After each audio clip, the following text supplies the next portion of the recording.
Recently, my video went very viral on why landlords doesn't want to rent it to Indian. So people say that I'm racist. But the thing is, I did also mention that I'm not. So today I will get the lawyer from Lawyer Chamber to verify or clarify whether I am racist or not.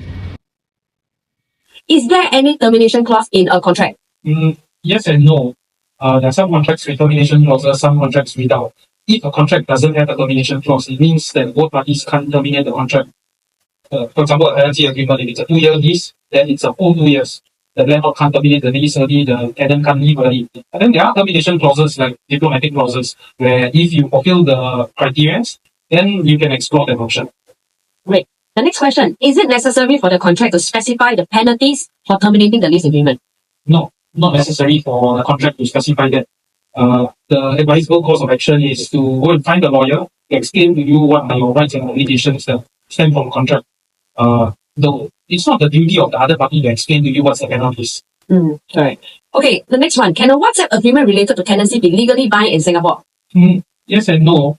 The formalities of a tenancy agreement must have a certain things, must have certain details. You must state who is the landlord, must state who is the tenant, you must state what is the property address, what is the purpose of the tenancy, for example, whether residential, commercial, and then you must state the duration and how much is the rent.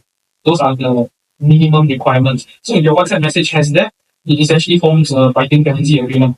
A lot of people are very curious about it. Is it possible for the landlord to enter the rental property if the rental has not been paid? Yes.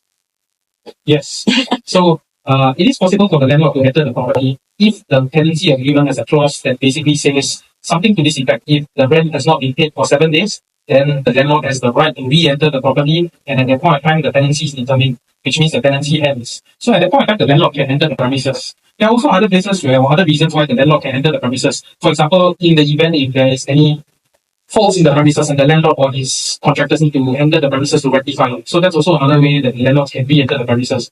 I've also handled a case where the landlord requested for a unique clause where the landlord can inspect the premises on a regular basis. Okay, but wait, what are some of the cases that I handled before, right? Some people say must have this court eviction order. Why? Because the people who say this are not in my profession.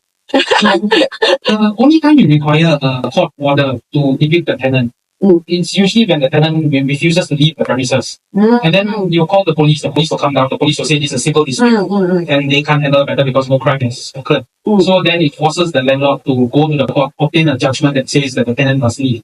But the problem may not even end there. The problem can still carry on where the tenant refuses to follow the judgment.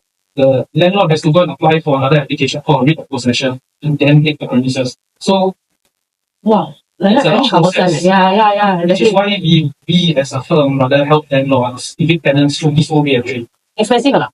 Peaceful re-entry in comparison to going to court and going through the whole process is 1/10 the cost. Okay, through this video people can give discount. Sure. Okay, later we talk about discount later. Okay, the next one. Is landlord required to submit the NRIC copy to the tenant for them to keep? It is not necessary. My answer will be no, because as part of the PDPA, there is no reason why the tenant needs to retain a copy.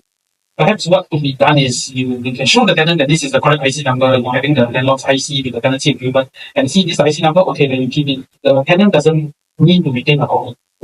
Okay, very good. Then is tenant required to submit the NRIC copy to the landlord for them to keep? So it's also kind of yes and no. If you are, say, a Singaporean entering into a tenancy agreement, at most you just need to show the landlord this is IC, they check the details, they don't need to retain a copy. But say, for example, they are a foreigner, PR or S-Pass user, then the landlord may need to keep a copy, even if they are PR, because you don't know when the tenant's PR status might be changed. You don't know when the PR status might be revoked. They might need to leave the country because their PR application may not be renewed. Is diplomatic applicable for Singapore citizens or permanent residents? So yes and no. For Singapore citizens, no, because usually the purpose of the diplomatic clause is when one party loses their job and they need to leave the country. For Singaporeans, no, because we can still go and find employment. For PRs, also not really, because they can still go and find new employment. Okay, so I get it straight. Meaning to say, foreigners, if let's say upon agreement with the landlord mutually agreed, then you'll be inside as a diplomatic clause. The landlord also can reject this clause as well, accordingly. Yes. Right? If they don't like to have a diplomatic clause inside, they would like to have a fixed term contract in this way. Then for PR, you're saying that unless suddenly halfway their PR status got revoked, then that's when, can they in the midst of contract ask for the diplomatic clause then? No, it doesn't make sense. A contract is something that both parties ask for what they want and they start on it. Once both party agrees, they need to be held accountable with what they have agreed to. In the event 1 year into the contract you want to make changes, you can request for it, but the other party can refuse the request. Also, up to parties. Understood. Are both landlords and tenants required to fulfill the lease terms stated in the contract? Yes. So parties must fulfill their obligations. If I agree to let you my shop for 2 years, I must let you use the shop for 2 years. If you agree to rent my shop for 2 years, you must pay rent for 2 years. But they say tolong, please. They say please, my job cannot already. Then how? So that is really down to you as the tenant, how well you negotiate with your landlord. You as the landlord, how you want to negotiate with your tenant. But the landlord already metal hard. They say no. Then how? And maybe find a lawyer who can soften his heart. There are certain things you can put in a letter and send it to the landlord. It can really make them reconsider. Can you do it? I've done it before. Wow, great. Okay, great. Okay. Both landlord and tenant have different perspective on wear and tear. This is very common, okay? So to what extent this can be used? How this can be justified? So the term in the tenancy agreement, fair wear and tear, it's, as the name suggests, it needs to be fair wear and tear. So say for example, most of the time we handle disputes where this comes into play. It's in say condominiums at the entrance of the house. The entrance is made of parquet. So it's wood. So naturally when you stay in a house where your front door and the outside of the house or inside of the house is parquet, when you go into the house, the shoe is going to scuff the floor more than the rest of the house. So this is fair usage because it's fairly expected that you wear your shoe at least into the start of the house, then take off the shoe. So that area between the threshold of the house, it's obviously going to be more worn out. So it's not fair for the landlord to say you need to re-polish the floor, lacquer the floor. Unless it's really abusive.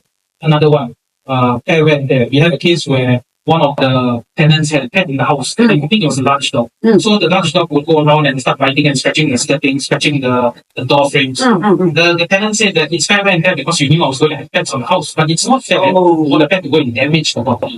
So it's a fine line. It's quite hard to give you a cookie cutter answer. This is fair wear and tear, this is not fair wear and tear. Yeah. But often landlords, and like just now what you said about the parking calling, right? A lot of landlords also will at the end penalize the tenant for it, for or maybe a few scratches, they will feel that, oh no, because you do that, you drag your luggage or whichever, then it causes these, and then they will just deduct any amount that they like. Like today I feel that this is cost $500, not just $500. Then how? The landlord can't just unilaterally decide what to deduct when they are coming to reinstating the premises. Number one is when your tenancy is coming to an end, you should go and try and reinstate the premises yourself. Your tenancy agreement should have a clause that says to reinstate the premises before handover. So go and reinstate the premises, go and find your own contractors. Right now you have the luxury of time. Go and find contractors, find out what's the code to rectify those issues. Number two, when the landlord wants to reinstate and tells you that the cost is 500, you can dispute it. You can tell the landlord, I don't believe the cost is 500. I want you to provide me with 3 quotations, 4 quotations. You can tell the landlord, I don't believe you. I want to go and send my own contractor down for a quotation. Good. How does the compensation being calculated for the landlord and tenant respectively? It comes down really to negotiations. Whether or not the minor repair clause kicks in really depends on the kind of damage. Whether is it damage appliance, damage manpower, or whether is it more extensive. Generally, when it comes to these kind of damages like parquet floor, you need to re-vinyl or re-varnish.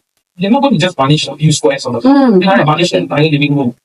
Varnishing the entire living room is going to cost well above the minor repair clause. Correct. So, it's really down to parties to try and negotiate. The most important takeaway is the moment you move into a unit, take hundreds of photos, many videos, document the state of the premises when you moved in. So that when you are leaving the premises, you can show the landlord a side-by-side photo. Your house was like this, there was a scratch here already. Right now, the scratch is still there. You cannot blame me for the scratch. So I'm not going to agree to this reinstatement cost. Understood. So, meaning to say photos make a lot of difference in court. Am I right to say that? Yes, because photos are evidence. Were there cases where the landlords and tenants trying to gain something through disputes? Mostly this kind of issue happens landlords to tenants rather than tenants to landlords in this case. Like wanting to gain something out of it. Have you have like this kind of case before? It's actually quite common. Everybody, when they go into a dispute, they always want to win the dispute with the upper hand. So you will have landlords who basically say they want the entire house to be renovated. Yeah, exactly. Before this, I don't have a feature wall now, I want a feature wall. So they're trying to lump in everything together. Likewise with tenants, they sometimes don't want to reinstate the premises. They feel that this is fair and fair. And the door, when you use it, become loose, it'll drop off. Exactly. So everybody's trying to take advantage of everyone. So this is very common. This is very common. This is where you step in. This is where I step in. So when you step in, do you need to escalate further or usually stop at your side? So it depends. Okay. So there are cases where either party tries to take advantage. I had a case where the landlord bought a house. So he's the new homeowner. Yes. The house was tenanted. Yes. He tried to be nice with the tenants and asked them, can you leave so I can stay? I will relocate you to a similar unit in the same condominium building. Okay. The tenants refused. In fact, if you want us to leave, you've got to give me 6 months of rent Compensation. on top of, whatever. So, Is landlord obligated to change something that is old but in working condition? no. But the tenant says it's old. No, no, the tenant is not, the landlord is not obliged to change it. So usually before you rent a unit, you go to the unit, you take a look at the unit. If you don't like something in the unit, say for example, I look at your unit, and there's only a 40-inch TV, but I know I want a 100-inch TV. At that point in time, I'll tell the landlord, I'll tell you, I want a 100-inch TV. Are you going to change it or not? If you say no, that means I've agreed to rent your unit with this 40-inch TV. I cannot later ask you to change it. Reasonable, fair enough. Okay, then any advice that you can give to both landlords or tenants or even agent in this case?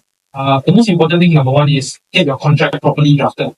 Sad to say this, but most agents' contracts have many loopholes. That's number one. Oh my god! Okay, can. Number two is, every time the landlord lets out the unit, take a fresh set of photos of the unit, fresh set of videos of every single aspect of the unit. Same thing for the tenant. Take photos and videos when you move in, take photos and videos just before you move out. That really handles most of the disputes. And then, when there is a dispute, find the lawyer. Okay, last one, this one, confirm last. Is this video racy? This one must really clarify first. I don't think so. Not at all. Okay, great. Thank you, Mr. Raj over here to help us. Okay, so anything related to contract or any other service, you say, what's your service? We do civil litigation, corporate litigation. If there's any dispute over any one of these things, just come and find us. Can I text you directly? Just drop me a WhatsApp. You're friendly, smile. Okay, bye-bye.